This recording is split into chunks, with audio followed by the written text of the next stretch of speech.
Et puis alors, ça allait plus loin encore. Ces tests, c'est super intéressant parce qu'on voit les différences. Alors, pas de différence raciale parce que c'est l'adaptation climatique. Un mec qui va dire qu'il y a des races, c'est complètement débile. En vérité, c'est juste une façon de classifier, mais c'est une classification qui n'est pas. C'est un peu arbitraire. C'est arbitraire, c'est voilà. très fou, Je sais pas, c'est un peu con. Mais on s'aperçoit par exemple qu'en Afrique, sur ces tests de perception spatiale, les Africaines sont au-dessus des Européennes et des Asiatiques.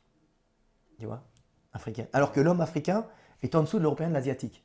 Donc, moins bon, tu vois, sûrement moins bon ingénieur. C'est pas pour ça qu'il n'y a pas des Africains qui vont.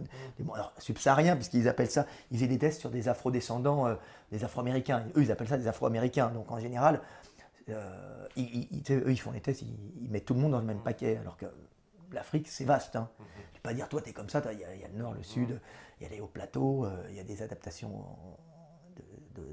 comment dire, de forêt, de climat aride, de climat chaud, très chaud, mais avec beaucoup de calories. Donc, on s'aperçoit que la femme africaine, en général, est au-dessus des femmes européennes. Alors, ça, c'est très, très marrant. Alors ça, c'est moi qui j'en déduis ça. Et puis, j'ai des Africaines qui ont déduit aussi ça, que j'ai regardé. J'avais regardé une émission très bonne sur Arte, c'était sur les femmes sénégalaises, la beauté de la femme sénégalaise. Alors, pour un Européen, tu trouves, quand il fréquente des Africaines, quand il voit des Africaines, il va leur trouver souvent, subsahariennes, bien sûr, une certaine virilité dans leur comportement. D'ailleurs, elles ont un taux de testostérone plus élevé que les Européennes. Il faut bien dire une réalité. Je connais bien, tu imagines bien la culture africaine. Je ne sais pas de quelle origine tu es. Je suis métis franco-gabonais. Franco-gabonais. Gabonais, d'accord. Et ce que je peux dire, en tout cas, des Africaines, c'est qu'elles n'hésitent pas à se battre. Voilà. Contrairement, par exemple, aux Européennes qui ont un peu plus de réticence, je vais dire. Ça n'a rien à voir. Voilà, une Africaine, elle n'hésite pas à se battre avec un mec. Hein. Avec un mec, ah oui. Ah oui, tu vas... Et entre elles aussi. Entre elles aussi, bien sûr, mais oui. si tu vas la chercher avec un mec, elle n'aura pas peur de te mettre avec au champagne. J'avais un pote qui sortait avec une Africaine à la Défense, ça faisait partie des bandes des nanas, tu sais, des petites bandes des nanas. Le mec était un blond aux yeux bleus, gentil, mais il aimait bien, il est adorable, sportif. Il a eu le malheur de la tromper. Il était revenu se réfugier chez moi avec des traces de coups de couteau sur les bras. Ah bah voilà, c'est ça. Alors je lui disais, mais tu l'as mérité quelque part. T'as pas été sympa. Et la nana n'avait pas apprécié. Ah bah elle a pas aimé, ouais. C'est tout à fait le genre de truc, voilà. Le mec il va rentrer à 5h du mat, il l'a pas prévenu, il se prend une bassine d'eau chaude sur la tête. Voilà, enfin, voilà. ça, c'est le truc. Ou bien les mecs qui pensent à la polygamie en Afrique, tu vois, des fois, sans oublier que les nanas peuvent se grouper contre le mec. Oui. Hein, c'est pas le mec qui domine. Des nanas qui disent, on voyait dans cette émission, avec l'accent, alors je sais pas, j'aime bien l'accent, mais je vais pas le faire, mais bon, ça me fait rire. Toutes les copines disent, parce qu'elles travaillent avec des Sénégalaises quand elles font des shows, elles disent, vas-y, fais l'accent sénégalais. Et alors, on voyait les nanas qui disaient, ah oui, non, mais moi j'aime bien, je préfère être en polygamie parce que comme ça, on est plusieurs à bosser ensemble, on a moins de boulot. Parce que le mec africain, en général, il bosse moins. Alors, il bosse pas moins parce qu'il est con, c'est que la structure sociale fait que le climat, la femme n'est pas obligée de rester à l'intérieur avec son petit parce qu'il fait froid. Donc la femme africaine, par rapport à la femme européenne, elle est à la production. C'est elle qui va à l'extérieur, en groupe de femmes, s'occuper du cheptel de chèvre, gérer tout ça. Et elle est dans un rôle qui, en Europe, est en général donné aux hommes, qui est pris à cause du climat, c'est tout simple. Une femme qui partirait travailler dehors au champ avec son petit, labourer quand il fait un peu froid, tout ça, le petit risque d'attraper une pneumonie. Donc elle reste près du feu, tu vois, ou elle reste près de... C'est pas qu'elle est paresseuse, c'est que il faut préserver l'espèce et l'avenir de l'espèce. Alors qu'en Afrique, le petit, tu peux le prendre, alors surtout le petit est textile, mais tu le prenais avant, groupe de femmes, t'arrivais surtout quand l'homme avait quand même réduit les prédateurs qui étaient autour de lui, donc il n'y a plus de lions. On est le super prédateur. Hein.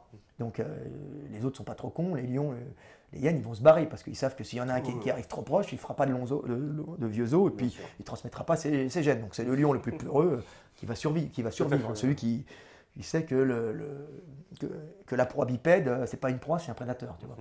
Tout à fait. Voilà. Donc la femme africaine est à la production, à l'extérieur, donc elle a un taux de testo plus élevé et en plus, elle a les capacités de l'homme à percevoir la très immense puisqu'elle évolue à l'extérieur du logis, tu vois, plus. D'accord.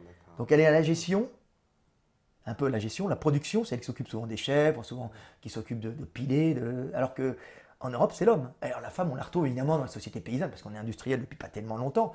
Elle faisait les activités pas trop dures, tu vois, elle ramassait le foin, mais elle restait quand même près de la maison, on va dire près du foyer. Près du foyer, là où elle ne va pas avoir trop de déperdition calorique. Tout est calorique sur Terre. Oui, ça c'est un gros truc. Et les gens me disent comment tu peux parler de ça, comment tu peux parler de ça, qui t'es, comment tu peux parler de ça, être bon là-dessus. Je dis non, parce que moi je les mets toutes à un seul niveau, niveau calorique. Je donne, je prends. Tu vois? Si je prends trop, je détruis mon milieu. Si je donne trop, je meurs. Tout est dans l'échange. À partir de ce moment, tu as compris comment fonctionne le monde. Tu vois? Dans les relations humaines, les relations entre États, tout est basé là-dessus, sur la relation à l'autre et cette vibration divine qui est la vibration divine, c'est je donne à l'autre dans l'amour, tu vois, je prends à l'autre, je prends au monde, donc à l'autre pour survivre. Si je prends trop, je m'enferme dans la solitude et je finis par détruire le monde et mourir. Et si je donne trop, je meurs tout de suite. Donc tu sais, c'est cette vibration, c'est tout ça, c'est cet équilibre. C'est je donne, je prends, je donne, je prends. Et tout ça dans les barrières du corps cellulaire. Alors, toute chose sur Terre, c'est comme ça. Les États, c'est la même chose. Il y a une barrière cellulaire, il y a une barrière et on prend, on donne, on prend, on donne. Tu vois, c'est des relations. Les groupes religieux, c'est la même chose. Hein, ça unit une religion avec des règles. Et puis les groupes cachés derrière ces lois ou des langues ou des religions ou un ensemble, ben, ils prennent, ils donnent, ils prennent, ils donnent. S'ils prennent trop, ils détruisent autour d'eux. Hein, et s'ils donnent trop, ils disparaissent. Hein, tu vois, tout ça, c'est une question d'équilibre. Ouais, bah, non, mais ça, parce que c'est vrai que tu parles beaucoup de justement ce rapport des calories, voilà, en fait, les énergies qu'on prend, les énergies qu'on donne. Tout est énergétique, tout est énergie et vibration. Tout est énergie et vibration, Dieu, au passage.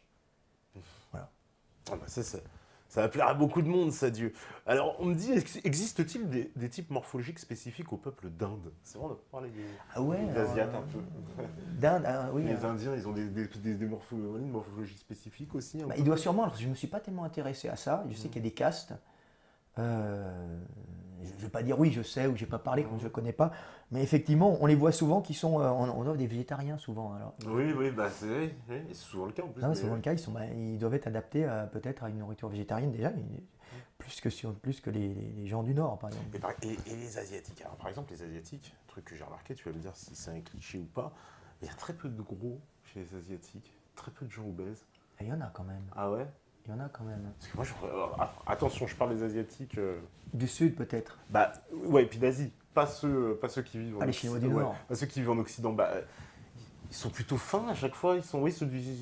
Les Japonais sont plutôt gros. Il y a des gros, ils ont des sumo, tu vois. Oui, ouais, mais ils se forcent. Ils se forcent à manger, Ils sont hyper adorés par la population, justement. Parce qu'ils sont gros. Parce que le reste. Ouais, tu viens de me dire ça, effectivement. T'as pas tort. Et tu vois, d'ailleurs, la discussion, ça me fait évoluer un peu. Voilà. Écoute, c'est pas con ce que tu viens de me dire. Et je pense que c'est dû à une bonne régulation de leur rapport calorique.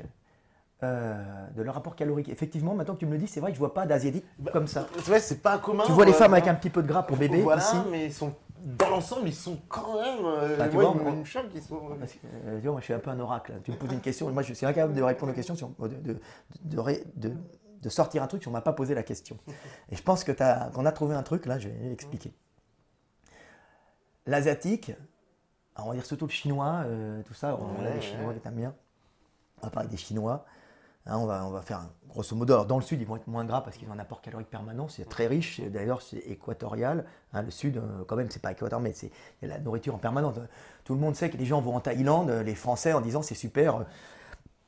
J'ai mon plat de crevettes pour 3 €.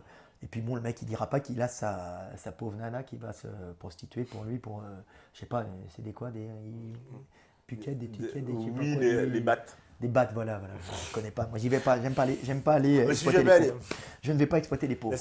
Si je suis un ami, j'y vais. Mais donc, les Chinois, c'est un peuple très particulier qui a pris le chemin de l'écriture symbolique.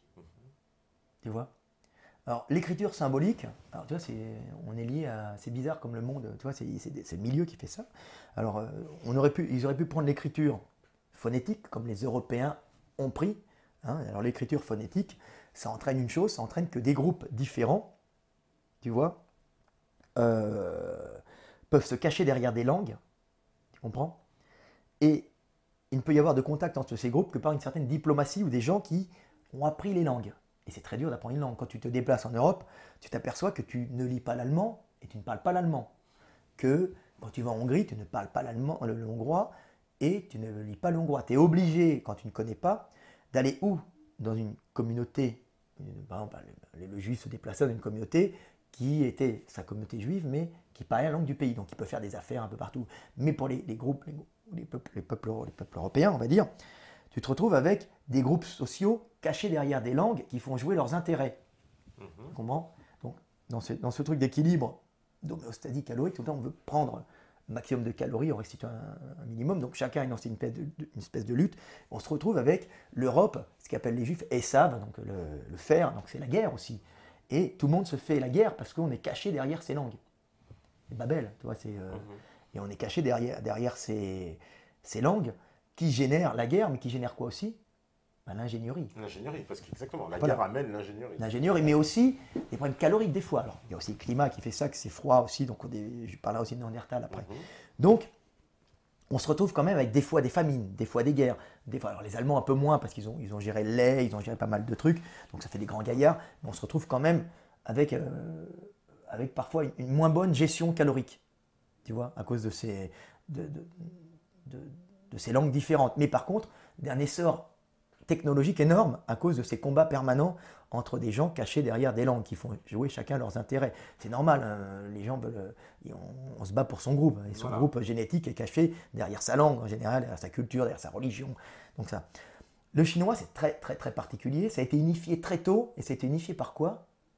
Par l'écriture symbolique. D'ailleurs, on a eu le choix, la nature peut prendre plusieurs chemins, le choix de l'écriture symbolique, c'est-à-dire que du nord au sud de la Chine, de l'est à l'ouest, il y a eu ce phénomène qui a été fait qu'on a très tôt instauré une écriture symbolique et que malgré les langues différentes qu'il y avait en Chine, tout le monde ne se comprend pas, à partir du moment où on est lettré, on peut communiquer entre le nord et le sud. Et t'imagines que j'écris une langue, je suis en France, j'arrive pas à parler avec un Allemand, mais je peux lui écrire ce que je veux. Tu vois? Alors pour les relations affectives, c'est dur. Je ne vais pas te dire mon amour, je t'aime, tu me plais, j'ai envie de faire l'amour avec toi, demain, c'est un peu dur. Mais pour tout ce qui est gestion, c'est top. Donc à partir du moment où tu as des écoles de lettrés, organisées par un empereur central ou un truc, tu vois, je sais pas, il y a les Mongols, tout ça, tu as une très très bonne gestion parce que tu envoies des lettrés en haut, en bas, en droite, et tu peux faire des plans de gestion de la Chine. Des plans pour des canaux, des plans pour des routes, des plans pour échange calorique nord-sud avec du riz qui partirait du sud, échangé contre, je sais pas moi, je sais pas s'il y a des patates, mais je sais pas, des trucs du nord, tu vois. Et à ce moment-là, tu te retrouves avec les gens qui sont très rarement en famine, tu vois, qui mangent correctement, tu vois. Donc à partir du moment où tu manges correctement, il n'y a plus de sélection sur les mecs un peu gras. Puisqu'il n'y a pas la sélection sur le mec qui a survécu parce qu'il avait un peu plus de calories stockées dans le gras. Puisque tout le monde mange bien. Puisque tout le monde mange bien. Attention, il y a des famines. Mais comme il y a une très bonne gestion, elles sont rares, mais quand il y a une mauvaise gestion, elles sont globales.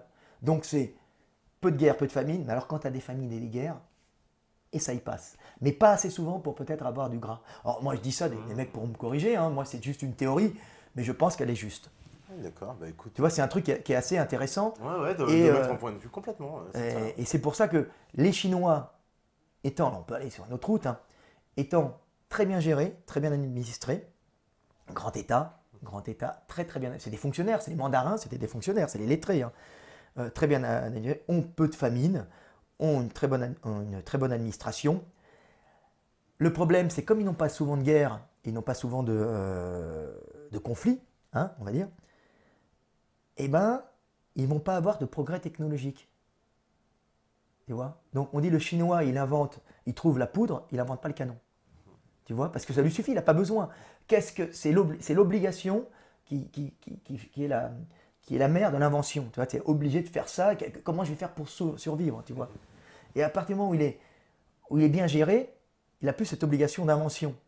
Par contre, il y a cette espèce de tradition du travail bien fait, il travaille à 1000 dans une usine, tout ça, tu vois.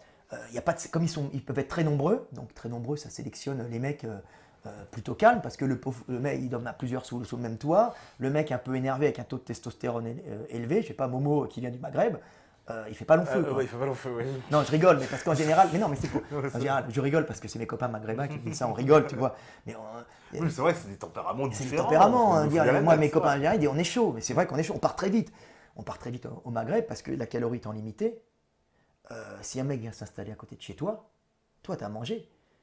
Mais si tu le dégages pas rapidement, hein, bah C'est toi qui dégages. Donc, ah oui, on n'a pas C'est le ça. même tempérament. t'as pas le même tempérament. Le Chinois, il est relax, ce qui n'empêche pas d'être cruel quand il y a des guerres. Tu sais. Et puis eux, ils n'ont pas eu trop de danger à part les Mongols. Il y avait Ah non. un gros danger de l'autre côté. Mais Voilà, ils bon, n'avaient ils ont dû en avoir d'autres, mais Ils n'avaient pas des gros dangers de partout, quoi. Un peu, ça. ils ont dû en avoir d'autres, mais ils l'ont géré d'une façon différente. Hein. Mhm. Donc c'est pour ça que tu t'aperçois que relativement calme, tu vois, aimant vivre en groupe, hein, tu vois. Moi, je me souviens d'un copain qui sortait avec une prostituée chinoise du Nord qui venait se prostituer sur les grands boulevards parisiens, tu sais, je me souviens plus où, moi je suis pas prostituée. C'était devenu sa copine, il vivait avec et tout, et elle a jamais voulu quitter sa cave où elle vivait avec cinq copines prostituées parce qu'elle aimait bien. Tu vois, elle aimait bien être en groupe, elle parlait des enfants, avec des téléphones portables, elle parlait de tout, tu vois. Ouais, c'est quelque chose que pour nous, c'est Est-ce pas que compréhensible. C'est pas compréhensible, Alors, on veut de l'espace et ouais, tout, ouais. parce qu'on est un peu nerveux. L'espace personnel chez un Chinois, c'est pas l'espace personnel chez un Européen ou même chez un Berbère ou chez un Africain. Tu vois. Ouais, c'est vrai. C'est juste des adaptations climatiques et il ne faut pas en voir une supériorité, une infériorité. Il faut se connaître et puis pas dire toi, t'es un Algérien, t'es agressif, t'es un sale con. Je dis, attends, il y a des Algériens qui sont charmants. Ils sont charmants, cool, relax. Ah, voilà. Bon. Et puis, Là, comme ça, tout le monde est... et puis même l'agressivité peut être considérée comme une qualité quand elle est bien orientée. Si tu veux, Oui, ça fait un bon évidemment. commercial, un mec qui va au boulot, tu vois, il peut y avoir des qualités dans ce qu'on peut penser pour un défaut, dans un certain milieu qui est une qualité. C'est-à-dire, ce qui est une qualité dans un milieu est un défaut dans un autre. Tu vois, Tout à fait, ouais, tu vois, c'était le coup de Darwin. Alors, il était darwinien. J'en ai rien à foutre de Darwin. Darwin ne connaissait pas la génétique. Il s'est juste aperçu de certaines choses par des exemples en allant dans les îles. Tu vois, c'était le coup des papillons. Tu sais, il y avait des papillons. Il y avait deux variations dans l'espèce qui étaient blancs et noirs. Il y avait beaucoup plus de blancs que de noirs. Parce qu'ils allaient sur des bouleaux ou des arbres relativement blancs. Et quand il y a eu l'industrialisation et des mines de charbon qui envoyaient, il y avait la fumée, bah, les bouleaux se sont foncés un peu à cause des poussières de calamine, je crois que c'est à peu près ça l'histoire. Et bah, ceux qui étaient plus avantagés, c'était les noirs qui avant se faisaient bouffer par les oiseaux.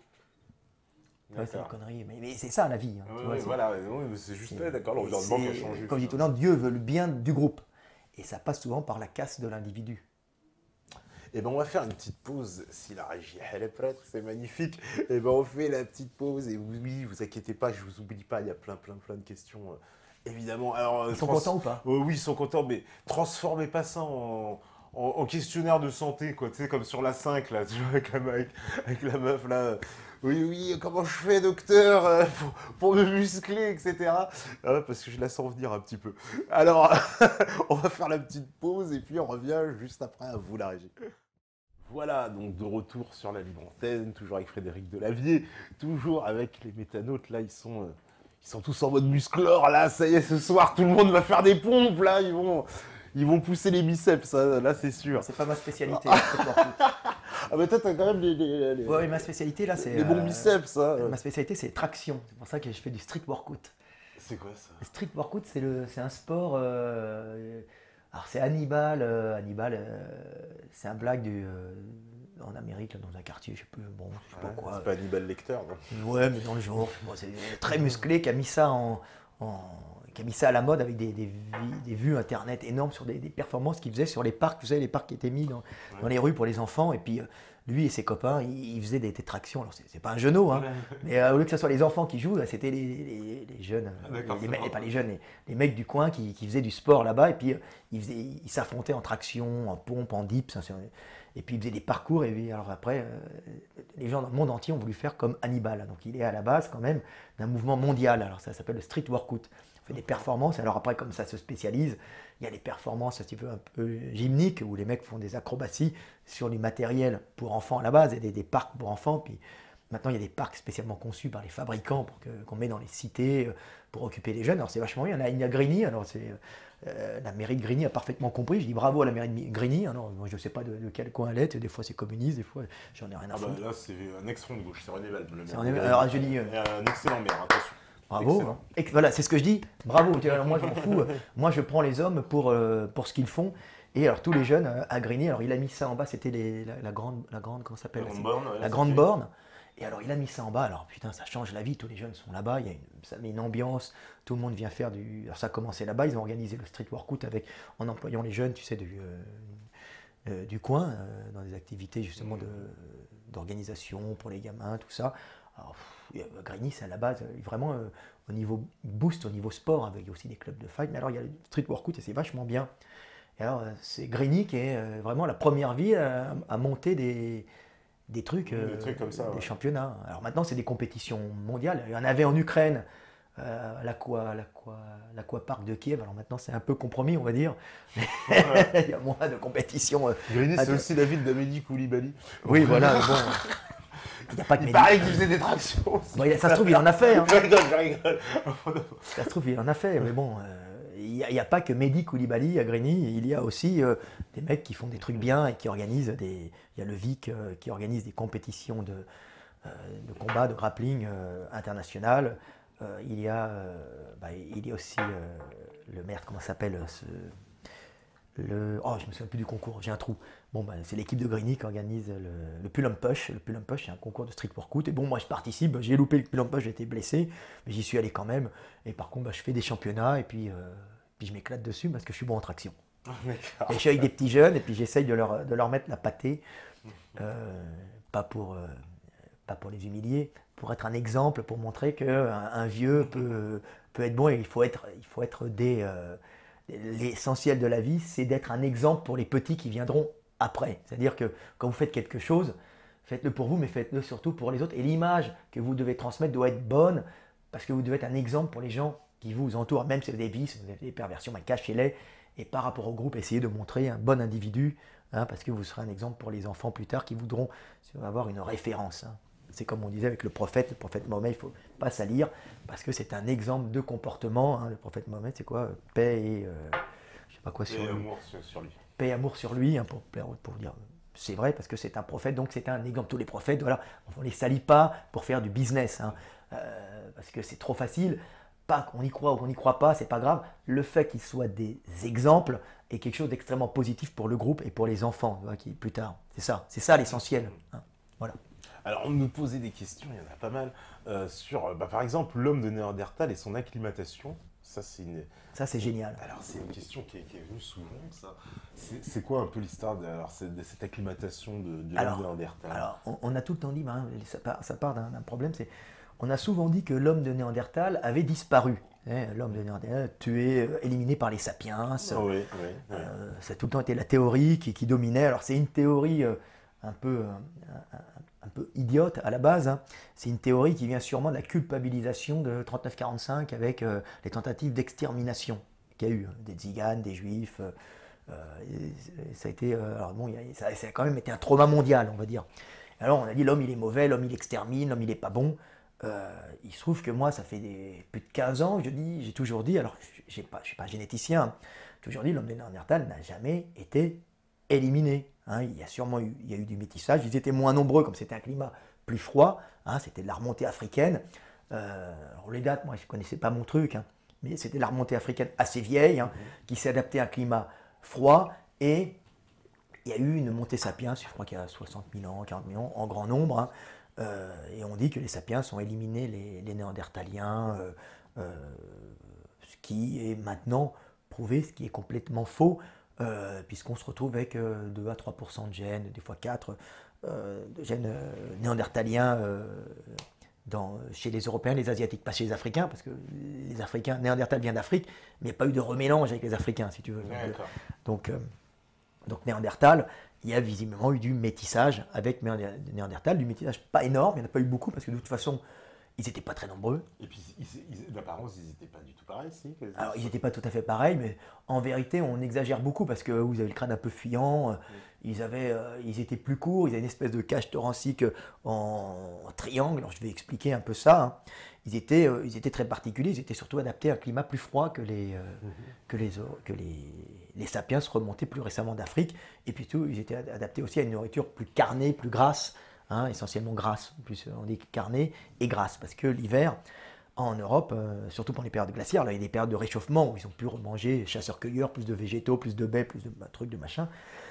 Mais pendant les périodes glaciaires, bah, ils étaient confrontés à un milieu où l'hiver, il y avait essentiellement de la viande à bouffer. Hein. Alors, la viande, c'est pas top, et on va bouffer essentiellement de la viande, mais ce qu'on va trouver dans la viande, c'est des hormones aussi, un peu de vitamines, parce qu'il n'y a pas beaucoup de végétaux non plus, et puis du gras avec des acides gras essentiels, et c'est ça qui est fondamental dans la morphologie néandertalienne, c'est cette adaptation à la nourriture carnée et au gras. Hein, ce qui s'est passé, c'est qu'il y a dû quand même avoir des montées. Ça n'a pas été il y a 60 000 ans des Européens qui sont montés. Hein, ça ne se passe pas comme ça. Il y a eu des montées au nord qui se sont adaptées. Bon, c'est ça, on suppose il y a 1 million d'années. Après, il y a eu des adaptations. Néandertal, je ne sais pas les dates, mais bon, ça fait quand même plusieurs centaines de milliers d'années qu'ils étaient en Europe. Ils se sont adaptés à ce climat très, très, très froid. Mais ils n'ont pas perdu, comme on peut penser, génétiquement une compatibilité avec les sapiens d'Afrique, parce qu'on dit Néandertal, mais c'est un sapiens, puisqu'il y a eu des métissages en vérité. Hein. C'est nous qui classifions toujours. Tu as les noirs, tu as les trucs, tu as les machins, tu as les Néandertal. C'est beaucoup plus en ton, comment dire, il y a beaucoup plus de nuances dans l'humanité. Hein. Il y a dû, au cours de centaines de millénaires, avoir quand même des remontées sapiens, pas de sapiens d'Africains, d'Afrique, tu vois, même des revenus d'Asie, parce qu'il y a eu cette montée en nord qui est partie vers l'Asie. Hein, il y a eu des isolations génétiques, on fait des adaptations climatiques à des climats particuliers. Hein, mais il y a dû quand même avoir parfois du remétissage, hein, du remélange, qui a permis de garder une certaine compatibilité génétique entre sapiens, malgré sa différence, entre sapiens, entre Néandertal et sapiens. Donc, quand les sapiens sont montés au nord, il y a 60 000 ans, les sapiens, comme on dit, ils venaient du sud, ils sont passés par le Moyen-Orient, et là, on suppose qu'ils ont rencontré des métis sapiens, tout ça, des métis néandertals. Bah, ils sont mélangés, un petit peu mélangés. Et les sapiens, ils étaient plutôt bruns, hein, ils étaient plutôt adaptés à des climats chauds, donc plutôt une peau un peu basanée comme toi, plutôt les cheveux bruns, plutôt assez dynamiques au niveau reproductif, c'est-à-dire qu'ils avaient une reproduction plus active. Bah oui, au nord, tu as l'hiver, donc tu ralentis un peu, tu te reproduis moins, tu fais plus attention à tes bébés, parce qu'il y a moins de calories, donc la politique n'est pas la même pour la survie de l'espèce, alors que la politique dans un pays plutôt chaud, avec toutes les bactéries qu'il y a, hein, c'est on en pond un maximum, parce qu'il y a une lutte de la nature pour qu'un maximum reste en vie, contre les bactéries, contre tout ça. Puis, alors qu'au nord, on combat contre la mort de la nature, au sud, on va combattre contre son exubérance. Tu vois, on combat la nature au sud et on combat sa mort au nord. C'est la lutte de l'homme, elle est différente. Donc, quand Sapiens a rencontré les Néandertals en faible quantité, Sapiens est monté en plus grosse quantité, hein, puisqu'ils étaient déjà plus actifs, et c'est au cours des glaciations, alors je ne me souviens plus, il y a des spécialistes qui diront, donc il y a eu baisse du niveau de la mer, donc on montait plus facilement, mais il y a tout le temps eu quand même des petits passages qui permettaient de garder une compatibilité.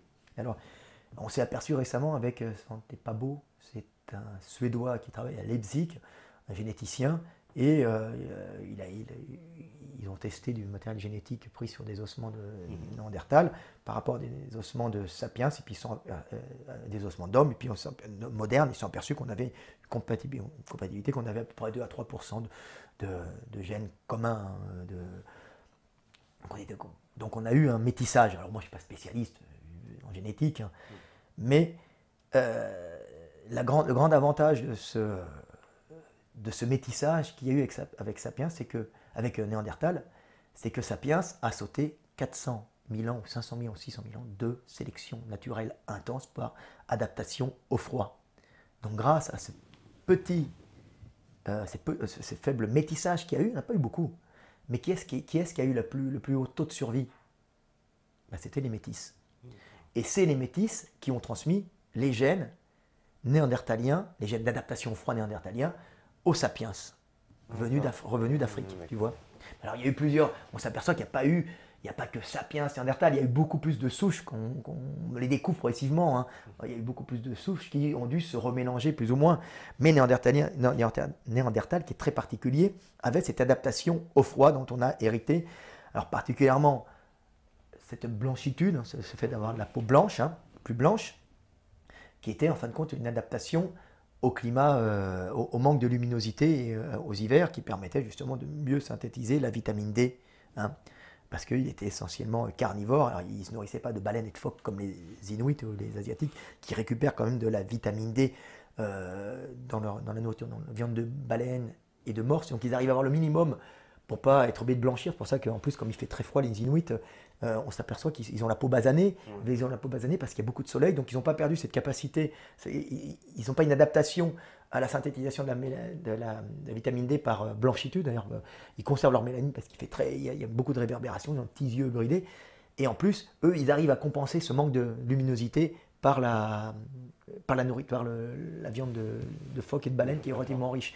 Alors ça, c'est parce que je lisais ça, parce que des mecs m'avaient posé la question, puis il y a des centres de recherche qui ont étudié justement ça. Alors, quand on enlève évidemment la nourriture, je repasse du coq à l'âne, la nourriture traditionnelle aux Inuits, aux Esquimaux, c'est qui du phoque et de la baleine, ils se retrouvent en carence vitamine D très vite, tu vois.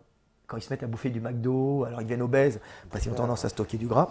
Alors, Néandertal, sa particularité, c'est comme au nord, il n'y a pas beaucoup de fruits, légumes, tout ça l'hiver, il s'était spécialisé dans la chasse, c'était un chasseur-cueilleur, essentiellement un chasseur-cueilleur, adapté à la métabolisation et à récupérer la graisse, à l'assimiler, à la métaboliser et à la stocker, hein, le gras animal, parce que quand on trouve la calorie, les protéines, c'est quand même dur à dégrader.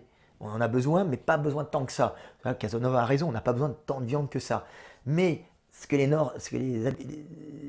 Néandertals, la façon dont ils sont adaptés, c'est en faisant cette espèce de chasse aux acides gras essentiels et aux gras, et puis aux abats aussi, parce que c'est des vitamines, aux gras contenus dans les viandes, tu vois.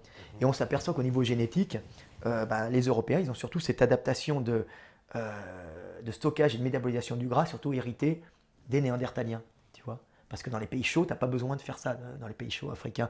Alors après, c'est différent, il y a le Maghreb et tout ça, on stocke aussi. Mais c'est surtout cette adaptation au froid. Donc blanc, plutôt les cheveux roux, ils ont des pigmentations, tu vois, on suppose qu'il avait les yeux clairs. Et puis cette forme, il devait être bien gras, il devait stocker beaucoup de gras, comme les Esquimaux qui stockent beaucoup de gras, hein, les membres relativement courts. Hein. Et puis cette espèce de cage thoracique qui part en V, tu sais, il y a vraiment une cage thoracique étrange. Alors moi, je vais expliquer un peu, parce que les gens ne comprennent pas, c'est pourquoi ils ont la cage thoracique qui part en V comme ça, alors que l'Européen est plutôt tubulaire, l'Européen, le sapiens classique est plutôt tubulaire. Alors c'est simple, mais c'est uniquement parce que, comme ils avaient à passer des hivers rigoureux, il fallait qu'ils stockent du gras, et ils stockaient du gras où? Dans les viscères. Donc ils avaient un gros bide, ils devaient avoir un gros bide rempli de gras autour des viscères, hein, un peu comme les poneys fjord, c'est les poneys norvégiens, tu sais, ces poneys avec un gros bide qui bouffent du lait, et puis à un certain moment, tu sais, ils ont besoin de stocker pour passer la fin de l'hiver et le début du printemps, qui sont des périodes critiques. Néandertal, ça devait être pareil, un peu comme les Inuits, hein, ou les Esquimaux, dont la période critique de survie, c'est fin d'hiver, début printemps, tu vois. Donc on se retrouve avec un peu cette adaptation au froid qui est passé chez les Européens, tu vois, et on a sauté 400 000 ans de sélection. C'est les métis qui ont justement évité cette casse, tu vois, cette casse génétique. C'est pour ça que Sapiens aurait pu survivre, donc à cause de ce mélange. Sapiens aurait survécu obligatoirement, mais il aurait payé le prix fort avec une adaptation beaucoup plus lente. Et grâce aux métis, l'adaptation était beaucoup plus rapide. Donc d'où l'avantage du métissage en cas de changement de milieu, tu vois. Quand les mecs, moi j'ai des nations qui viennent, des mecs, des racialistes qui viennent, puis des mecs qui sont pour le métissage. Qu'est-ce qui est mieux, le métissage c'est mieux? Non, il n'y a pas un truc qui est bien mauvais. Il y a des adaptations climatiques et du métissage. Le métissage ayant l'avantage de faire passer des gènes d'une population à l'autre qui sont adaptés à deux climats différents. Et s'il y a un changement de climat dans une population, le métis aura peut-être apporté la clé de sortie, tu vois, la clé d'apport de sortie de l'espèce pour survivre, ou du groupe pour survivre, tu vois. Ouais, donc c'est pas forcément négatif. C'est pas forcément négatif, c'est-à-dire il n'y a pas de positif, de négatif, et tout ça c'est des adaptations, et on joue avec. Et les Africains ont moins bonne adaptation au froid en général, tu vois. Ouais, bien sûr, ils n'ont pas cette espèce d'inflammation des mains qui, chez les Européens, qui doit venir aussi de Néandertal à la base. Hein. Et puis, qui fait qu'en vérité, c'est une inflammation qui permet de ne pas geler, tu vois. Il y a des problèmes d'adaptation. Il y a la rougeur, de la peau, voilà. Il n'y a pas de rougeur chez l'Africain. La peau, en général, des Africains, elle n'est pas du tout adaptée au froid, qui fait qu'elle craquelle. Elle craquelle et tout. Elle se déshydrate très vite. Ils sont faits pour l'Africain, il est fait pour transpirer en permanence. Ouais. Alors, il y a un truc que j'ai remarqué, parce qu'on dit souvent, on explique souvent, alors ça, c'est une théorie que j'explique, et puis, avec des médecins, ils disent, ah oui, putain, vous devez avoir raison. Alors, tu sais, on voit souvent, on explique souvent sur l'hypertension, on dit, chez les médecins, on dit l'hypertension est souvent chez les Africains, elle est souvent hydrique, donc elle est due à une trop forte rétention d'eau. Et chez les Européens, l'hypertension, elle est plus souvent nerveuse. Tu sais, hypertension. Donc on donne des bêta-bloquants, des calmants chez les Européens, et on donne des diurétiques chez les Africains. En général, c'est ce qui se passe. Il faut faire des examens, parce qu'un Africain peut être hyper nerveux, et puis un Européen peut avoir une hypertension hydrique. S'il a un rein bousillé, tu vois, ça peut arriver. Donc, mais grosso modo, c'est à peu près ça. Donc pourquoi cette hypertension n'a pas les mêmes causes chez l'Européen et chez l'Africain? Alors pour des raisons simples, ce sont tout simplement des adaptations climatiques. En Afrique, il fait très chaud. Donc l'essentiel, c'est de thermoréguler, de se refroidir. Donc l'Africain, qu'est-ce qu'il fait? L'Africain, il a une peau toute noire déjà pour éviter les cancers de la peau. Et puis, il a une transpiration abondante. Il transpire beaucoup. Il boit, il transpire beaucoup. Il transpire. Il transpire beaucoup, du coup, il pisse moins. Ah oui, puisqu'on excrète par la peau, plutôt, la nature est économe toujours. Donc en Afrique, ça pose aucun problème. Puis il se dépense en plus, tu vois. Quand il passe au nord, il vient travailler au nord, il fait moins chaud. Donc il transpire moins. En plus, donc, tu sais, j'avais pas trouvé que son intervention était très bonne. Un gars dit oui, le noir il pue, tout ça, machin. Oui, c'est un peu con son truc. Le noir il pue pas, il a une transpiration particulière. Il doit y avoir des sécrétions de la transpiration africaine qui sont faites justement pour protéger cette peau qui est en permanence humidifiée. Alors que l'Européen l'a pas. Donc ça donne une odeur particulière à l'Africain.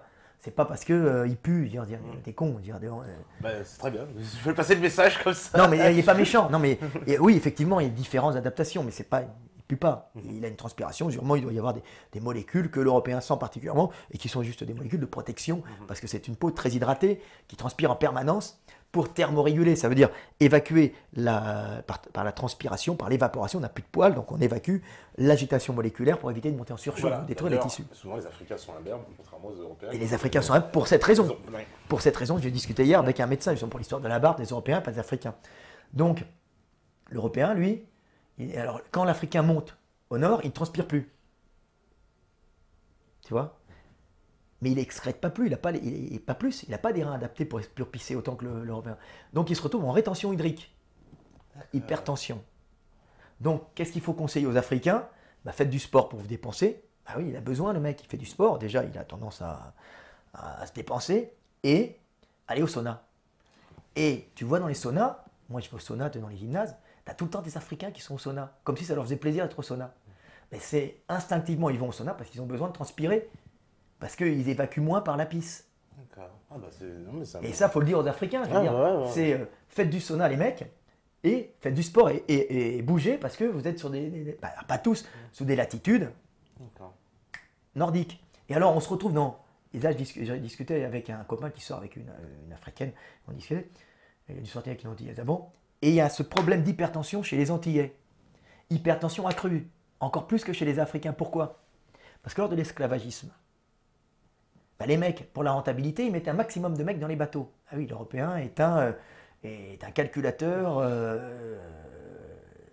froid et dur. Hein, c'est pas un gentil garçon. Faut pas croire. Il a l'air civilisé, mais il est cruel. Comme l'Africain, tout le monde, mais chacun sa cruauté. Donc pour la rentabilité, ils mettaient un maximum d'Africains dans les bateaux, tous allongés, tout ça. Lesquels qui ont survécu en arrivant aux Antilles, en Amérique? Ceux qui finalement qui avaient le... Il n'y a pas beaucoup d'eau, c'est l'eau salée. Ceux qui faisaient de la rétention d'eau. Tu vois? Donc tu te retrouves avec une double rétention d'eau chez l'Antillais qui a une sélection sur le mec qui faisait encore plus de rétention d'eau parce que c'est ceux qui se déshydrataient le moins qui ont réussi à survivre. Donc tu te retrouves avec un double impact sur les mecs et beaucoup d'hypertension chez l'Antillais. Tu vois? Alors ça a été une espèce de sélection lors du passage de ces bateaux. C'est impressionnant, tu vois, le truc. Et plus la montée au nord. Donc il faut expliquer aux Africains, faites du sport, transpirez, faites tout ça, tu vois. Alors après, il y a beaucoup d'Africains qui sont métissés aux Antilles ou ailleurs, donc c'est très très intéressant de voir ça. Chez l'Européen, on se retrouve avec un autre truc. Ceux qui ont survécu, c'est lesquels? C'est les plus angoissés, ceux qui avaient l'angoisse de l'hiver, qui stockaient, qui accumulaient. Donc tu te retrouves avec des maladies dégénératives d'angoisse, tu as des mecs angoissés, donc hypertension, angoisse, comme s'il y avait un danger qui allait venir alors qu'il n'y en a pas. Donc c'est celui qui mettait de côté pour passer cet hiver, donc qui accumulait, qui prévoyait, qui survivait. Donc on se trouve avec des mecs qui ont besoin de bêta-bloquants, qui ont besoin de calmants, tu sais, qui s'angoissent pour l'avenir, l'avenir de mes enfants. Oh putain, je gagne 5 000 € par mois, je gagnais 10 000, je me tire une balle dans la tête. Alors les Africains, ils disent quoi? Tu gagnais 5 000, ils gagnent 10 000, bah, attends, s'en fout quoi.